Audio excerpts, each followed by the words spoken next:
चलिए, जय हिंद। फिर मैं आपके लिए लाया हूँ क्लास 10 बायोलॉजी। हम लोग चैप्टर नंबर कितना पढ़ रहे थे? 5 पढ़ रहे थे, जिसमें हमने नियंत्रण एवं समन्वय क्या किया था, चालू किया था। इस जंग में हमने आपको पार्ट 3 तक वीडियो क्या कर चुके थे, कंप्लीट करवा चुके थे, जिसमें हम आपको पढ़ाए थे पादप हार्मोन क्या है, पादप हार्मोन कितने प्रकार के होते हैं, सारा चीज हमने अच्छे तरीका से आपको जानकारी दिलवा चुके थे। इसके बाद जो अगला क्वेश्चन है, आज जो पढ़ेंगे मेरे भाई, कोई पूछेगा बताओ आज क्या पढ़ेंगे। आज हम लोग को पढ़ना है रासायनिक नियंत्रण एवं समन्वय किसे कहते हैं। इसके बाद जंतुओं में आज का जो मेन टॉपिक होगा मेरा, वो होगा जंतुओं में नियंत्रण। आखिर क्या जंतुओं में भी नियंत्रण किसी भी तरीका से हो सकता है? आज हम लोग इसी के बारे में पूरी जानकारी लेंगे। लेकिन इससे पहले एक क्वेश्चन है मेरे भाई, रासायनिक नियंत्रण एवं समन्वय किसे कहते हैं।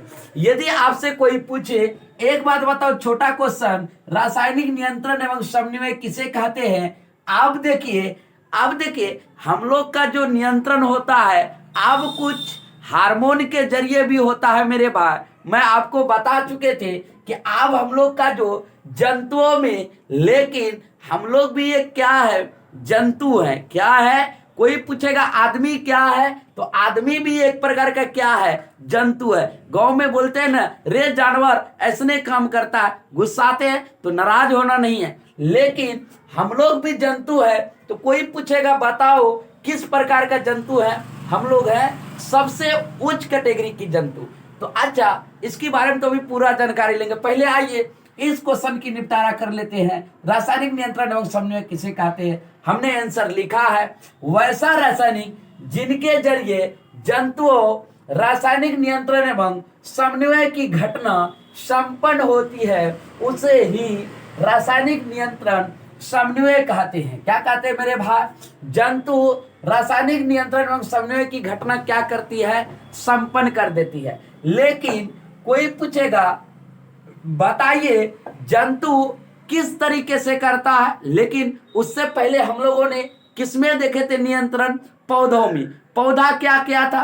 पौधा को भी क्या किया जा सकता है, नियंत्रित किया जा सकता, लेकिन वहां पर भी हार्मोन आया था। इसके बाद पौधे जो मर जाए, या तो कीटनाशकों के कारण हम लोग उसको क्या कर देते हैं, बर्बाद कर देते हैं। अच्छा, जैसे बर्बाद किए उसको किसी न कोई फिर क्या करता है, बचाता है। जिस तरह से यदि हम लोग क्या हो जाए, बीमार हो जाए, तो हम लोग को बचाने का काम कौन करता है? डॉक्टर करता है। इसी तरह नियंत्रित करने के लिए पौधों में विशेषकर कीटनाशकों का क्या किया जाता है मेरे भाई, अध्ययन करके प्रयोगों में इसे क्या किया जाता है, मिला करके क्या किया जाता है, खत्म कर दिया जाता है। इसी तरह हम लोगों में भी जो नियंत्रण एवं समन्वय की घटना संभव होती है, उसमें एक ग्रंथि पाया जाता है। क्या पाया जाता है? कोई पूछेगा ग्रंथि, जिसमें आपको कोई पूछेगा बताओ उस ग्रंथि का नाम क्या है। उस ग्रंथि को बोलते हैं विभिन्न स्त्रावी ग्रंथि द्वारा क्या होता है, संपन्न होता है। यदि कि हमारे शरीर में विभिन्न स्त्रावी ग्रंथि पाए जाते हैं, अभी एक एक करके निपटारा करेंगे कौन कौन सा ग्रंथि पाया जाता है जंतुओं में। अभी तो हम लोग को थोड़ा कंट्रोल के बारे में पढ़ लिए, उसके बाद आएंगे जंतुओं में, जो बहुत मेन वीवीआई टॉपिक्स है। इसके बाद तो कुछ ग्रंथि हमारे शरीर में क्या होते हैं, संपन्न हो जाते हैं। जैसे ही संपन्न होते हैं, तो आइए, आप जब रासायनिक नियंत्रण एवं समन्वय किसे कहते हैं समझ लिए, तो आइए हम लोग समझते हैं आप मेन क्वेश्चन आज का, कि जंतुओं में नियंत्रण कैसे किया जा सकता है, क्या जंतुओं को भी हम काबू कर सकते हैं। तो आइए समझते हैं जंतुओं में नियंत्रण। आइए अब हम लोग समझते हैं मेरे भाई जंतुओं में नियंत्रण। अब किसमें नियंत्रण करना है? जब हम लोग पेड़ पौधे को नियंत्रण कर लिए, सारे चीजों को क्या कर लिए, नियंत्रण कर लिए। क्या अब हम लोगों में भी तो कंट्रोल होना चाहिए? क्या हम लोग पेड़ पौधा को कंट्रोल, स्वामी विवेकानंद ने क्या कहा था, पहले बनो तब बनाओ। तो आदि हम लोग नियंत्रण करने कहते हैं किसको? पेड़ पौधा कि तुम नियंत्रण में रहो। मतलब इसका है कि अब हम लोगों को भी क्या होना चाहिए, नियंत्रण होना चाहिए। हमने अभी आपको तुरंत बताया जंतुओं में नियंत्रण, हम लोग भी एक प्रकार का क्या है, जानवर है। लेकिन जानवर की कौन कैटेगरी में आते हैं, सबसे उच्च कैटेगरी में, क्योंकि हमारे पास क्या है, दिमाग है। लेकिन जानवरों के पास दिमाग नहीं होता, होता है लेकिन वो उतना उपयोग नहीं करता।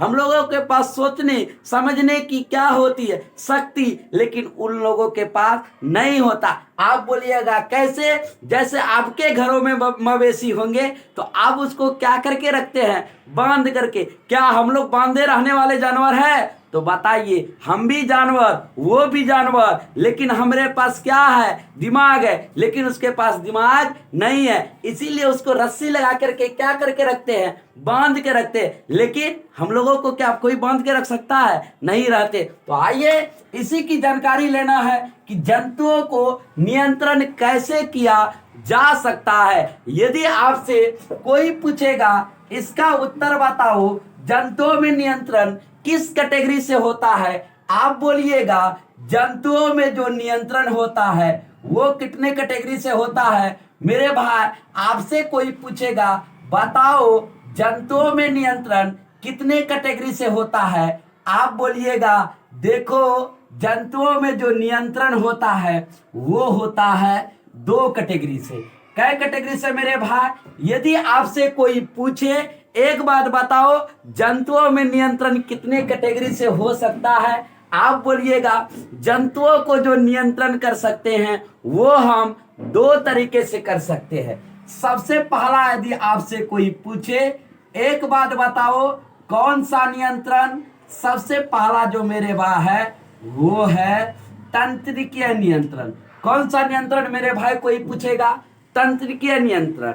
यदि आपसे कोई सवाल करे एक बात बताओ तंत्रिकीय नियंत्रण क्या है, तो एक बात बताओ हमारे पूरे शरीर को कोई पूछेगा, पूरे बॉडी को कंट्रोल करने का काम कौन करता है, तो आप याद रखिएगा हमारे पूरे बॉडी को, पूरे शरीर को नियंत्रित करने का काम कोई पूछेगा कौन करता है, आप याद रखिएगा यही तंत्र के नियंत्रण क्या करता है, उसी को बोलते हैं मेरे भाई कौन सा सिस्टम, यही हमारे पूरे बॉडी को एकदम क्या करके रखता है, कंट्रोल। अच्छा, जैसे पूरी बॉडी को कंट्रोल करने का काम क्या, मतलब बात साफ है कि इसका मतलब हमारे जो शरीर में क्या क्या पाया जाता है, दिल, फेफड़ा, श्वसन, पाचन तंत्र, सभी को नियंत्रण करने का काम कोई पूछेगा कौन करता है,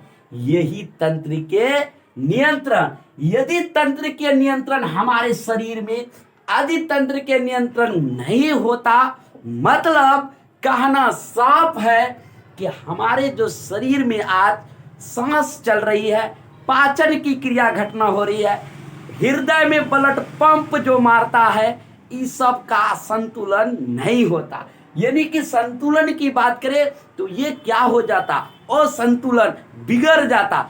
जैसे ही बिगड़ता तो पूरी बॉडी को हमारा कंट्रोल करने का कोई काम नहीं करता। लेकिन सबसे पहला कोई पूछेगा एक बात बताओ, सबसे ज्यादा रोल मॉडल यानी कि नर्वस सिस्टम का सबसे मेन हिस्सा होता है, वो होता है, कोई पूछेगा बताओ क्या होता है। यदि आपसे कोई पूछे एक बात बताओ तंत्रिकीय नियंत्रण का सबसे मेन हिस्सा बताओ क्या होता है, आप बोलिएगा तंत्रिकीय नियंत्रण का जो मेन हिस्सा होता है वो होता है मस्तिष्क। यदि यानी कि हमारे पूरे शरीर को कंट्रोल करने का काम कोई पूछेगा कौन करता है, मस्तिष्क। तो तंत्रिकीय नियंत्रण का कोई पूछेगा मेन हिस्सा बताओ, वो है मस्तिष्क। तो यही से ये फिर कई भागों में कोई पूछेगा बांटता है 3 भागों में। कई भागों में मेरे भाई? तो तंत्रिकीय नियंत्रण कोई पूछेगा बताओ कई भागों में बांटता है 3। तो तंत्र के नियंत्रण का सबसे पहला बताओ, मेन हिस्सा बताओ। कोई पूछेगा, आप बोलिएगा, अभी आपने तुरंत बोले कि ये क्या है, मस्तिष्क। तो तंत्र के नियंत्रण का सबसे पहला भाग कोई पूछेगा, बताओ क्या होता है, ये होता है मस्तिष्क। इसके बाद आप देखिए तंत्र के नियंत्रण का मेन हिस्सा कौन हो गया, मस्तिष्क। अब यही मस्तिष्क जब क्या हो जाता है, व्यस्त हो जाता है। व्यस्त बोले तो जब ये मस्तिष्क क्या हो जाता है मेरे भाई, बिजी हो जाता है। जब मस्तिष्क क्या हो जाता है मेरे भाई, कभी कभी क्या हो जाता है, बिजी। कोई पूछेगा बिजी मतलब क्या, कभी कभी यही मस्तिष्क क्या हो जाता है, व्यस्त। व्यस्त की बात करें तो ये मस्तिष्क क्या करता है, मान के चलिए अब क्या चला रहे हैं, गाड़ी चला रहे हैं, या तो क्या चला रहे हैं, साइकिल चला रहे हैं। अच्छा, साइकिल चलाते चलाते अब किसी की यादों में क्या हो गए हैं, खो गए हैं। बिल्कुल उसकी याद चिंता सता रही है आपको, पूर्ण रूपेण एकदम किसी की यादों में खोए हुए हैं। जैसे ही आप किसी के यादों में क्या हो जाते हैं, खो जाते हैं, जैसे ही खोए, अच्छा ये मस्तिष्क क्या हो गया, व्यस्त, खोए हुए। अच्छा, जैसे गाड़ी लेके आप गए, मान के चलिए आप तो यादों में किसी का क्या किए हुए हैं, खोए हुए। जैसे ही किसी की यादों में खोए हुए हैं, मान के चलिए अचानक बच्चे आ गया, कोई चीज दौड़ गया, तो अब क्या मारिएगा, अचानक ब्रेक। लेकिन तभी ब्रेक मारा हुआ नहीं जाएगा, क्योंकि आपकी जो मस्तिष्क है मेन भाग, वो किसी की यादों में क्या किया हुआ था, खोया हुआ था।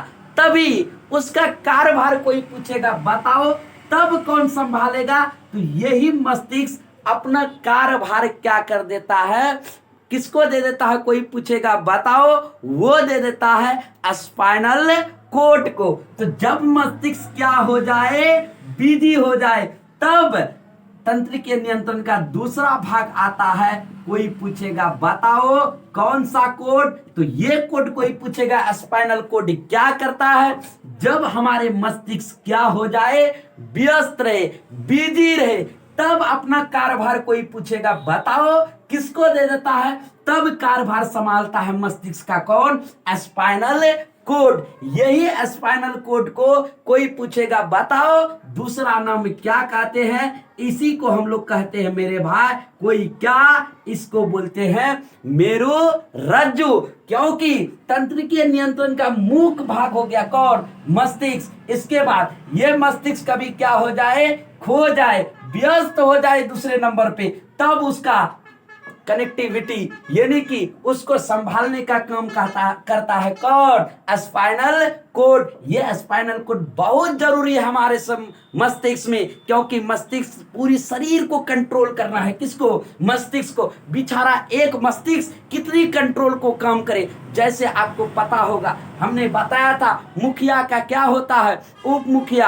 अच्छा, मुख्यमंत्री का क्या होता है, उप मुख्यमंत्री। इसी तरह मस्तिष्क का कोई पूछेगा, उप मस्तिष्क बताओ, इसी को बोलते हैं स्पाइनल कोड को ही बोलते हैं कौन, उप मस्तिष्क। क्योंकि मस्तिष्क की कार्यभार आधा संभालता है कौन, स्पाइनल कोड। लेकिन कब संभालेगा, जब व्यस्त रहेगा तब। इसके बाद बताओ मेरे भाई, जब हमारे मस्तिष्क सारी शरीर को क्या करता है, नियंत्रण करता है, उसके बाद ये कभी व्यस्त हो गया, ये संभालता है। मतलब ये दोनों को गार्ड देना क्या है, जरूरी है। ये दोनों को गार्ड देना क्या है, जरूरी। गार्ड मतलब इसके बाहर में कोई क्या करने वाला होना चाहिए, रक्षा करने वाला होना चाहिए। आप ही लोग अभी पढ़ रहे हैं तो अच्छा, आपका तो कोई गार्ड नहीं होगा, हमारे भी कोई गार्ड नहीं है, लेकिन जब आप लोग बड़े आदमी बन जाइएगा तो आपके आगे पीछे क्या होंगे, गार्ड। इसी तरह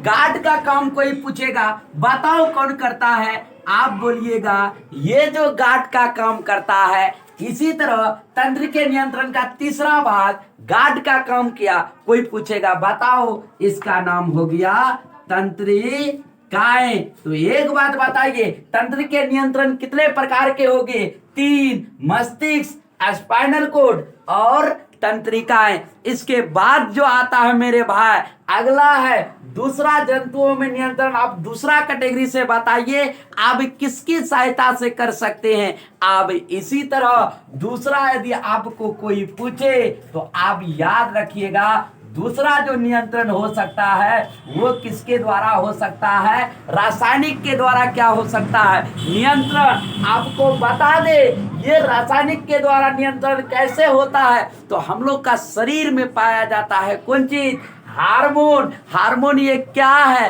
रासायनिक क्या है, नियंत्रण है। इसी हार्मोन की सहायता से अब हम लोग का शरीर में दाढ़ी गजना, मोच गजना, आदमी का बढ़ना घटना इसी रासायनिक नियंत्रण पर क्या करता है, डिपेंड करता है। साथ ही साथ यदि आपसे कोई पूछेगा जैसे भूख लगना, शरीर में अन्न स्थिति पैदा करना, यह भी किसके कारण होता है, हार्मोन के बदौलत। तो अब जंतुओं में नियंत्रण कोई पूछेगा, हमने पूरा समझ गया। तो आइए इसी के साथ पहला शुरुआत करते हैं, तंत्रिकीय नियंत्रण किसे कहते हैं। तंत्रिकीय नियंत्रण समझ जाएंगे तो उसके बाद हम आज का क्लास यही स्टॉपेज करेंगे। तो आइए समझते हैं तंत्रिकीय नियंत्रण क्या होता है। ये अब हम लोग समझते हैं जंतुओं में नियंत्रण मुक्त समन्वय की सबसे पहला प्रकार कौन सा नियंत्रण मेरे भाई, तंत्रिकीय नियंत्रण। आपको तो सारा फंडामेंटल हमने क्या कर दिया, तंत्रिकीय नियंत्रण का समझा दिया। आपको डिफिनेशन क्या लिख देना है, मस्तिष्क और मस्तिष्क के द्वारा जो बनाया गया तंत्र है उसके जरिए ये जो नियंत्रण की घटना मनुष्यों या जंतुओं में संपन्न होती है उसे ही तंत्रिकीय नियंत्रण एवं समन्वय कहते हैं। जो समझाए यही बात यहाँ क्या कर दिए, लिख दिए। लेकिन आपका ऑब्जेक्टिव का मस्ट VVI क्वेश्चन ये को है, अच्छा कोई पूछेगा तंत्रिकीय नियंत्रण बताओ किससे बना होता है, हम आप लोगों को पैराग्राफ चेंज करके लिख लेना है। यह क्या होता है, मस्तिष्क में पाया जाता है तंत्रिका कोशिका। इसी तंत्रिका कोशिका को हम लोग बोलते हैं कौन चीज, न्यूरॉन। यदि कोई पूछेगा बताओ ये तंत्रिकीय नियंत्रण किसका बना होता है, आप याद रखिएगा ये बना होता है किसका, न्यूरॉन का क्या होता है, बना होता है। न्यूरॉन क्या है, तंत्रिकीय नियंत्रण के जस्ट बाद आपको न्यूरॉन का पूरा फंडामेंटल बताएंगे, पूरा A to Z न्यूरॉन क्या करता है। बहुत कामयाबी वाला चीज है कौन चीज, मेमोरी कहा जाता है किसका, ब्रेन का मेमोरी किसको, न्यूरॉन को। जिस तरह से मोबाइल में होता है ना स्टोरेज, इसी तरह स्टोरेज कहा जाता है किसको, न्यूरॉन को। यह न्यूरॉन से बना होता है तथा यह संवेदनाओं का क्या करता है, परिवहन करता है। हम लोगों में तंत्रिकीय नियंत्रण के कारण ही क्या होता है, रक्त का प्रवाह होता है, एक जगह से ब्लड दूसरे जगह जाता है। उसके बाद पोषक तत्व जैसे आंगनबाड़ी में आपको क्या दिया जाता है, सोयाबीन दिया जाता है, दाल दिया जाता है बच्चे को और गर्भवती महिला को, काहे कि उसमें पोषक तत्व की कमी ना हो ताकि आगे दिक्कत ना हो। यह मिलकर कार्य को क्या करता है, नियंत्रित करता है। इसके बाद यदि आपसे कोई पूछेगा इस नियत बताओ, से कोई पूछेगा इसका एग्जाम्पल बताओ मेरे भाई, आप याद रखिएगा जैसे क्या होना, हम लोगों को लगता है भूख, मम्मी भूख लग लो, अच्छा बोलते हैं कि नहीं भूख लगा। यदि कहीं से काम उम करके आते हैं पूर्ण रूपेण थक जाते हैं, कोई है तो मुझे पानी पिलाओ, यानी कि प्यास लग जाता है, तो ये भी कोई पूछेगा बताओ कौन सा है, ये भी है किस पर, तंत्रिकीय नियंत्रण पर। उस पर कोई प्यास पानी देते देते 2-4 बात बोल दिया, हम ही आपको पानी पिलाएंगे, आपका हाथ नहीं है कि आप खुद पानी नहीं पी सकते, तो प्याते पीते दुख हो गया, मतलब क्या हो जाना, दुख हो जाना। अच्छा भूख लगना, प्यास लगना, दुख हो जाना, जैसे ही गुस्सा आया आप क्या कर दिए, रोना चालू, तो रो देना, क्या हो जाना मेरे भाई, रोना। ये भी कोई पूछेगा बताओ कौन है ये सब, कोई पूछेगा बताओ। अच्छा रोना नहीं तो आप लोग याद रखेगा कौन चीज हो जाना, सॉरी मेरे भाई, रोग होना, ये सब कोई पूछेगा बताओ कैसा रोग है, बाह्य कारक कि आंतरिक। आप बोलिएगा ये सब तो बाप रे दिखाई नहीं देता है, अंदर में होता है, मतलब कोई पूछेगा बताओ ये कैसे कारक है, ये है आंतरिक कारक का रोग। इसके बाद कोई पूछेगा जैसे गर्मी का मौसम चलता है, आपको लगता है कौन चीज, गर्मी, तो गर्मी लगना। इसके बाद कोई पूछेगा गर्मी के बाद आता है, इसके बाद आएगा सर्दी, सर्दी लगना। बोलता है ना दशहरा के बाद 10 बार क्या होगा यानी कि जार आगमन होगा। तो गर्मी लगना, सर्दी लगना। इसके बाद विद्युत के झटके, तार यदि छूते हैं तो बताइए, कोई पूछेगा कैसा है, ये भी एक क्या हुआ, तंत्रिकीय नियंत्रण के कारण हुआ। मतलब विद्युत के क्या लग जाना, झटके लग जाना। ये कोई पूछेगा बताओ कौन कारक के द्वारा हो सकता है, ये बाह्य कारक का रोग है। मतलब कई चीज, इतना आप एग्जाम्पल लिख देते हैं तो तंत्रिकीय नियंत्रण पूरा हम लोग क्या कर लिए, पढ़ लिए। लेकिन तंत्रिकीय नियंत्रण किससे बना हुआ मेरे भाई, कोई पूछेगा, ये बना हुआ है न्यूरॉन का। अब हम बहुत जल्द लाएंगे पार्ट 5 की वीडियो में न्यूरॉन क्या होता है, नए जोश, नए ऊर्जा और नए जज्बा के साथ न्यूरॉन पूरी फंडामेंटल से समझाएंगे एकदम। तो बने रहिए आप अपने channel Amit coaching research centre Kaliaganj. आप जिस YouTube चैनल पर वीडियो देख रहे हैं उस YouTube चैनल का नाम आपको बता चुके। तो यदि आपको वीडियो अच्छा लगा है तो प्लीज एक लाइक के साथ साथ सब्सक्राइब कीजिएगा, ताकि आने वाला हर एक वीडियो आप तक पहुंच पाए। तो चलिए इसी के साथ मिलते हैं बहुत जल्द पार्ट 5 की वीडियो में।